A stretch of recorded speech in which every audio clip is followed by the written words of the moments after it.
Assalamualaikum warahmatullahi wabarakatuh. Kali ini aku akan membagikan tips cara pembuatan puding telur atau puding lumut anti amis. Seperti apa proses cara pembuatan serta bahan-bahannya. Simak terus videonya sampai selesai.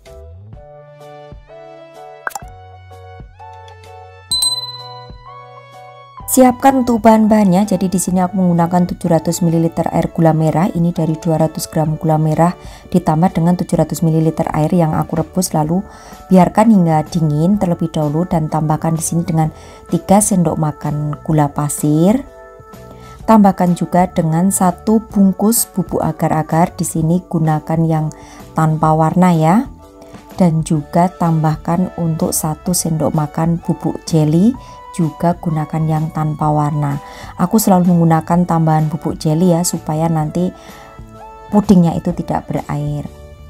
Nah, selanjutnya setelah ditambahkan dengan bubuk jelly, tambahkan juga dengan santan. Di sini aku menggunakan santan instan sebanyak 65 ml.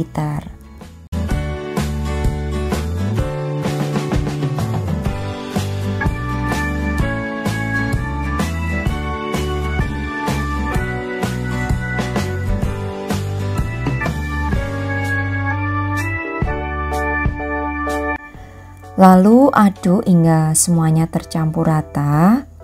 Kalau sudah tercampur rata, aku akan siapkan bahan yang lainnya.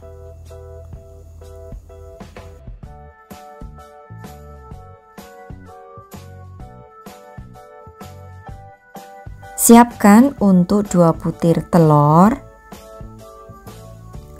Ini aku mencampurnya secara terpisah ya, karena di sini aku akan tambahkan vanili. Nah, ini adalah tipsnya. Jadi saat mengocok telur tambahkan dengan 1 sendok teh vanili. Aku sarankan dengan menggunakan vanili cair. Kemudian setelah itu kocok lepas.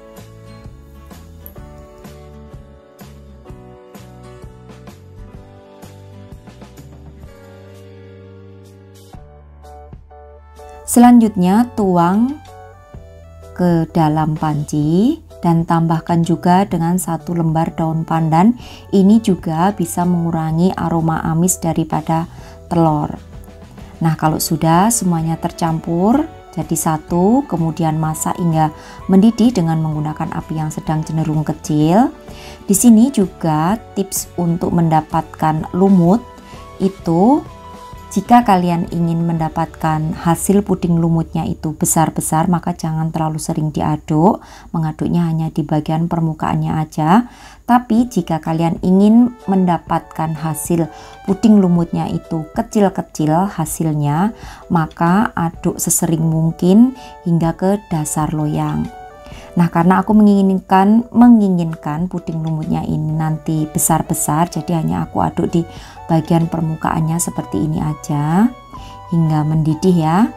Kalau sudah mendidih, biarkan kurang lebih 2-3 menit dengan api yang sedang cenderung kecil supaya tanak untuk pudingnya.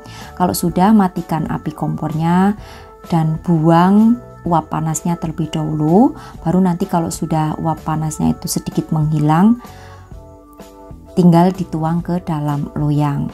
Nah, ini untuk uap panasnya sudah sedikit menghilang, aku akan tuang ke dalam loyang ya, dan untuk hasil dari lumutnya ini besar-besar seperti ini ya, terlihat bagus.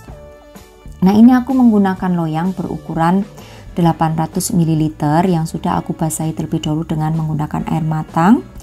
Lalu ambil sebagian daripada puding lumut ini dan biarkan hingga setengah kaku, yang tujuannya supaya puding lumut ini nanti tidak turun ke bawah. Jadi kalau sudah setengah kaku, saat disentuh dengan jari sudah tidak nempel di ujung jari, tandanya sudah siap menerima lapisan di atasnya. Kemudian tuang semuanya untuk puding lumutnya ini hingga memenuhi loyang. Nah, untuk hasil daripada lumutnya ini sangat cantik ya, karena tidak terlalu kecil-kecil tetapi tampak besar-besar sehingga kelihatan di dalam pudingnya. Jadi untuk santannya ini menyatu ya dengan telurnya.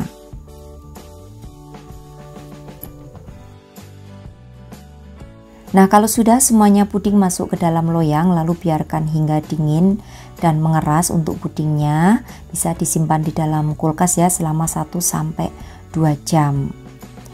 Oke, dan sekarang sudah mengeras untuk pudingnya. Akan aku keluarkan dari loyangnya atau cetakannya seperti ini. Jadi kalau dibasahi dengan menggunakan air terlebih dahulu itu gampang ya saat mengeluarkan puding dari cetakan. Dan ini hasilnya sangat cantik ya, lumutnya itu penuh memenuhi semua bagian puding. Jadi harus diperhatikan tipsnya saat menuang itu tunggu hingga uap panasnya menghilang terlebih dahulu. Dan untuk pudingnya ini hasilnya juga tidak amis karena itu tadi menggunakan tambahan vanili cair dan juga daun pandan. Nah, ini bisa dijual ya, dijual secara potongan seperti ini atau juga bisa dijual secara utuh. Untuk isian snack box juga bisa. Untuk harganya sendiri silahkan tentukan berapa harga jualnya dari modal yang kalian keluarkan.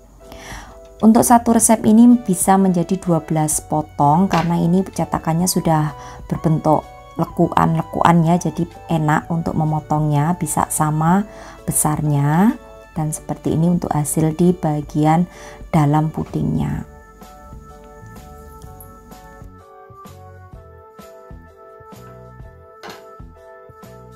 Oke, aku akan mencoba satu ya untuk pudingnya ini.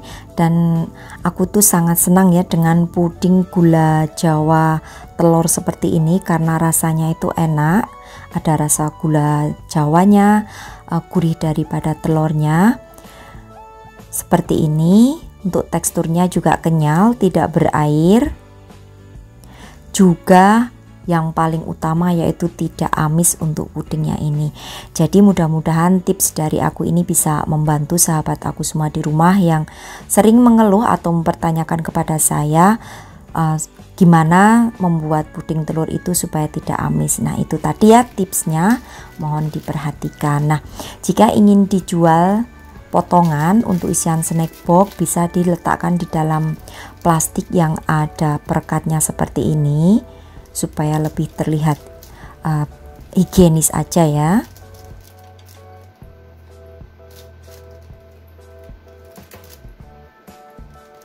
Nah, seperti ini kalau sudah dibungkus dengan menggunakan plastik terlihat lebih cantik dan juga lebih higienis tentunya. Ini cocok banget ya untuk isian snack box atau mungkin dijual dengan potongan begini juga bisa. Jadi sesuaikan aja dengan keinginan customer tentunya. Oke, itu tadi ya untuk tips pembuatan puding lumut telur atau puding telur lumut ala aku supaya tidak amis. Mudah-mudahan sahabatku semua bisa mempraktekannya di rumah. Jangan lupa sekali lagi perhatikan tips-tips yang aku berikan. Oke, demikian tadi saja untuk resepku kali ini. Mudah-mudahan bisa bermanfaat untuk sahabat aku semua di rumah. Sampai bertemu kembali di resep-resep aku yang akan datang. Terima kasih. Wassalamualaikum warahmatullahi wabarakatuh. Oke, di akhir video aku tulis bahan juga takarannya. Jadi simak videonya sampai selesai ya. Terima kasih. Bye-bye.